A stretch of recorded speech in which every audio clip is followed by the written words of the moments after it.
the show on the spot. It's very, very entertaining. And I bring that up because we ourselves are going to outer space right now.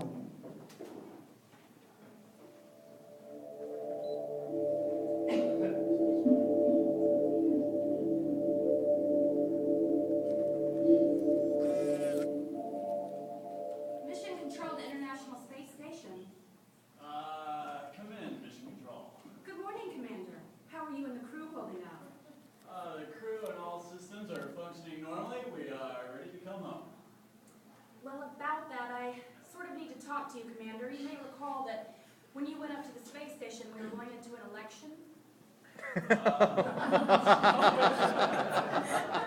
Maybe. I don't really follow politics. Well, the fact is, there's a new party that took power in Congress, the Tea Party. The Tea Party, like Alice in Wonderland. That's funny. Yes, like Alice in Wonderland. We all thought it was pretty funny too, haha.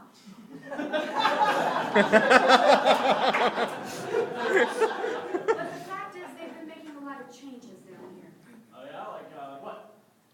Well, they've revoked our funding. They what? They've revoked our funding for NASA. You mean they've trimmed the budget down a little bit? No, they've pretty much canceled the entire space program. For now, we don't exist. Well, what does that even mean? Well, I'm talking to you from home right now from shortwave radio. Hold on. If NASA doesn't exist, what's supposed to happen to us? I mean, we've been up here for 18 months. Well, we haven't exactly worked that out yet. So, I mean, this is crazy. What are we supposed to do up here? Well, for the time being, just sit tight. I mean, hey, you do have a 10-month supply of Tang, and I know that recently the power bars and MREs restocked, so you're not going to starve. Look, Mission Control, we have got to get out of here. I understand that. I mean, this is nuts. Is the news media even aware of this? Well, they've been a bit preoccupied. With what? Well, Lindsay Lohan got in another car wreck about 3 weeks ago and they're worried about holding up production. And last night, Jerry Sandusky was convicted on 45 of 48 counts. Well, Yeah. so we're just stuck up here?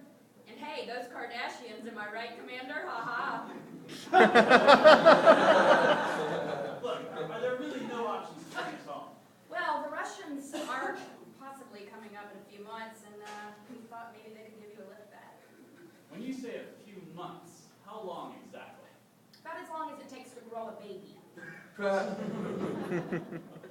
9 months? You crazy? We've been up here 18 months. My wife and I have already had 2 kids while I've been away.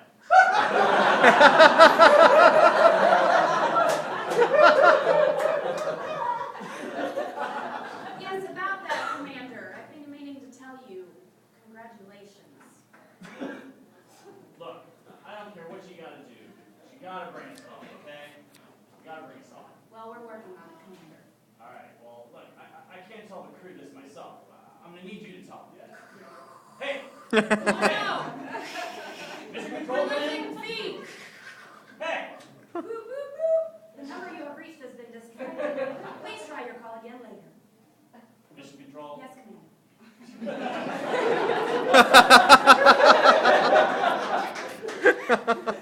If you're gonna pretend to hang up on me, at least use a different voice. Yes, Commander. Boop, boop, boop. The number you have reached has been disconnected.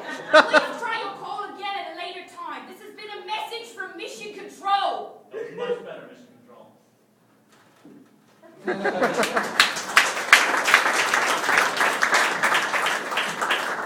Yay! Oh, the Tea Party. Making fun of the Tea Party, but at least I got something done, you know? They got together, they changed the face of fucking Congress. Occupy Wall Street got together, and went camping. Built a whole fucking movement around the idea that they should be allowed to have a movement. It's funny to me that the far right and the far left have both said, I can't take it anymore, and they still hate each other. Like somewhere, there's a middle-aged man, and he's dressed up like a founding father, giving a speech about the Constitution. Meanwhile, his college-age son is in another part of town dressed up like a zombie, talking about capitalism. And they both look at each other at Thanksgiving and go, "You're fucking ridiculous." There is an election coming up. It should be a close one. I feel like Barack Obama would probably win if it was just Barack Obama versus Mitt Romney. But when you take into account Mitt Romney's hair, gorgeous fucking hair, it's ridiculous. Have you ever seen it blow in the wind and stay perfectly still at the same time? Very few people know this, but it's actually held together by pure evil. Oh, I split the room. Fine. Now they've got to get you back. So, good luck, guys.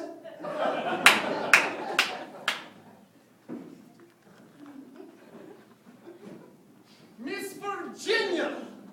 When apprehending a suspect such as the infamous Mr. Bond here, the combination of a dry martini, a high-stakes baccarat game, and those bountiful bosoms of yours proves quite irresistible. Now,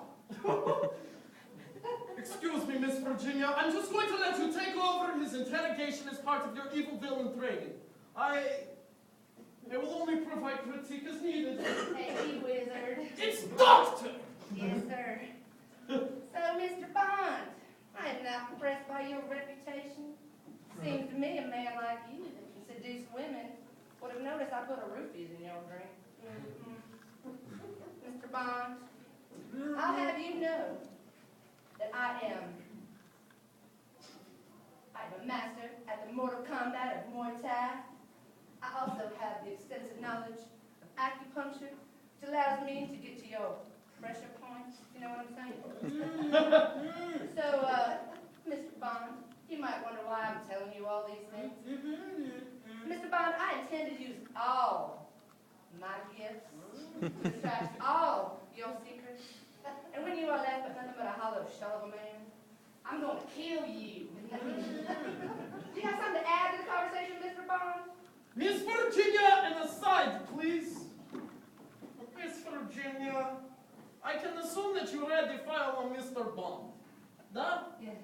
Therefore, you know that even when bound and gagged, Mr. Bond is very dangerous. Thank you, Wiz. I got this under control. I urge you to employ caution, Miss Virginia. All right. Mr. Bond, what was it that you had to say to me? I was saying you forgot another beautiful gift of yours. Those devastatingly wonderful green eyes. Mr. Bond, if you think you're going to use those worldly charms on me, you have got another thing coming. And your hands so soft. I bet you moisturize regularly. I can tell by all those layers of cotton lies a gorgeous body. Well, I do work out like 3 hours every day, and I got me these bath oils. And aside, Virginia! What is the purpose of this fraternization? I fear you are losing control of this situation. I'm so sorry, Wizard. I just was not prepared for all his manipulations. I promise you it will not happen again. See that it doesn't. And stay on task, Virginia. Mr. Bond, I hope you had fun playing your little games. They're the last games you're ever going to play. I'm sure you have some sort of elaborate scheme to dispose of me. I can tell you're a person of far superior intelligence. I find intelligent women very arousing. Enough, Mr. Bonds. You ain't going to use your tricks on me. I have one mission here, and that is to destroy you. Tell me, has anyone in your organization complimented you on your intelligence? No, they hardly even noticed. And aside, Virginia! Please don't let you do. Virginia, now is not the time to air perceived slights against our organization. I'm sorry, Wizard, but, you know, a little gratitude would go a long way. A little gratitude. My job is not to hold your hand. My job is to concoct the evil schemes that will allow us to take over the world. Yeah, how's that going for you? I remember that last scheme that you hedged it, kind of burned, cut literally. I don't know why you thought you could chain those little monkeys, drive them little cars filled with the plutonium, and go into the MI6's headquarters and look. How do you think that was going to work? Security would be so overwhelmed by their cuteness that they wouldn't even know And how dare you, Virginia, to question my evil scheming, you detestable hag! I never. That's right, you never! You ice queen, did you know that a smile and a little bit of makeup once in a while would go a long way in this evil organization? That's it. Come on, Mr. Bonds. I'd like for you to escort me out of this awful trailer park. Maybe later you can tell me more about my eyes. I would love to. Tell me, have you ever made love in a home that didn't have wheels on it? No, but that sounds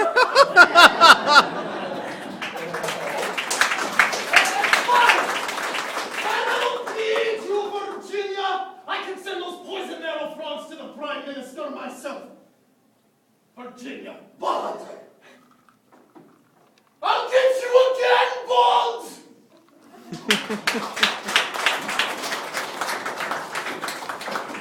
I bet I've never seen that before. Redneck Bond villain. And a Mexican Bond. That's fucking badass. That's Agente Double 07. That was Agent 007 in Spanish. I think. Which reminds me, I hate bumper stickers. That'll make sense in a second. I don't understand bumper stickers. I don't understand why I need to know anything about you as a human being when I'm behind you at a light. But I saw one the other day that really made me mad. It said, "Welcome to America. Now learn English." Exactly. Who the fuck are you talking to? I believe what you meant was, "Bienvenidos a los Estados Unidos. Hola,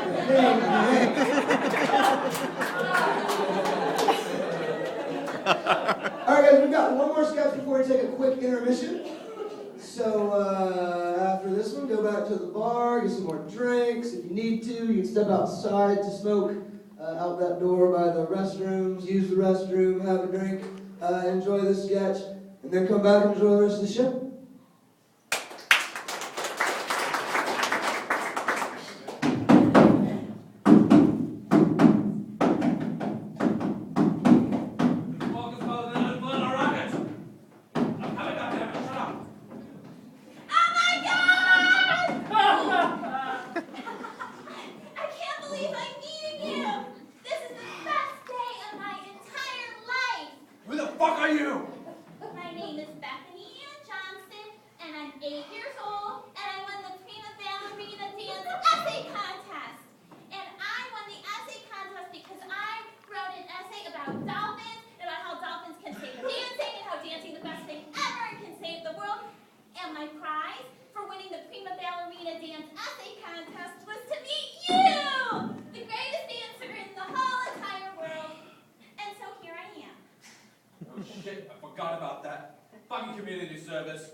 Solid foods. That's the grossest thing ever! It tastes like ketchup and toothpaste and turpentine times infinity! So gross! If your body wasn't lightweight as your drinking, you just might have what it takes. You think I have what it takes? I knew it! Can I show you my dolphin dance so you can help me and my mommy and daddy will get back together? Dancing doesn't solve personal problems, kid. If anything, dancing creates more problems. But then again, your parents support you. They enjoy watching you dance, which is more than I can say for mine. Well, Daddy doesn't like it because he has to miss his sports. Mommy likes it because it makes Daddy more. My father was a miserable homophobic bastard. He despised my dancing, mocked my love of ballet, and never understood why I didn't want to throw some fucking ball. Go eat the banana of some other fruit, he don't. I really like fruit. I mean, I like bananas, but watermelon is my favorite. Not fruit, fruit. Fruit like a homosexual. Oh. What's a homosexual? It's a dancer, essentially. Anyway,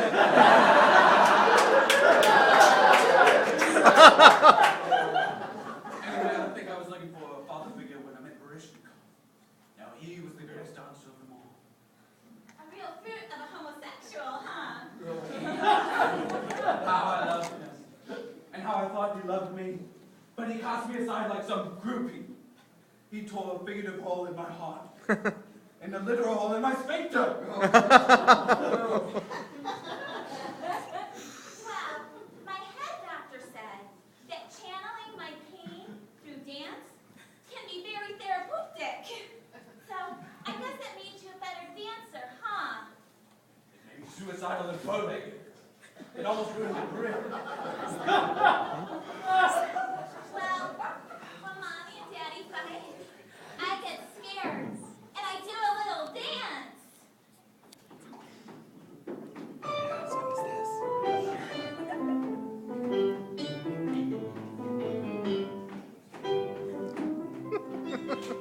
That was the most horrific scene I've seen in a lifetime dedicated to the ballet. Yes. And yet, it had an honest innocence to it that I cannot ignore. Well, can you help me do my dolphin dance for next Sunday? And I can show my Mommy and Daddy, and they'll get back together, and they'll save the dolphins and the world and end all the wars. Can I, please? What the hell? Go ahead, kid. Go ahead.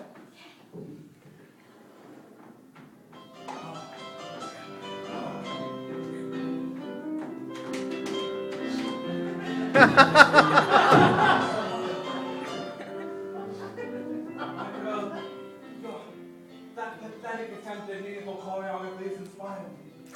Your passion, talentless as it may be, has reminded me of why I got into ballet in the first place. I didn't think it was possible anymore, but today dance has made my world a brighter place. Well, that's great and all, but my tummy kind of hurts, and I have a headache. I think the only thing that's going to make me feel better is that shit-tasting drink you gave me. Drink some more. Cursing and drinking in the morning. Maybe you do have what it takes. Now let's work on that dolphin number, and then I'll teach you how to smoke. 5, 6, 7, 8.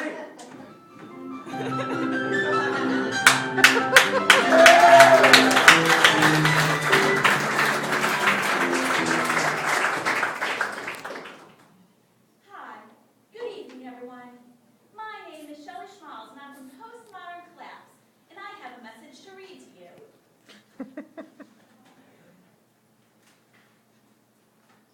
In that last sketch, we poked fun at a common show business stereotype. But I'd just like to say that there are plenty of people in show business who are not bitter, substance addicted, blindly ambitious, or anorexic. It's just those people aren't so successful. Now, we here at Postmodern Collapse are proud to be a statistically non-dysfunctional group, which is probably why we're performing in a basement for no money. Less than 1/3 of our members would be considered problem drinkers or take cocaine on what would be considered a regular basis. Now, while it's true that half the cast hasn't eaten solid food for almost a month, that really doesn't have anything to do with a bad economy, and it has nothing to do, well actually it has everything to do with a bad economy, and nothing to do with eating disorders. And sure, a couple of our cast members would rather stab their own mothers in the throat than miss a performance. But that really doesn't have anything to do about blind ambition. It's just, if you met their mothers, you would totally understand. So please join the rest of our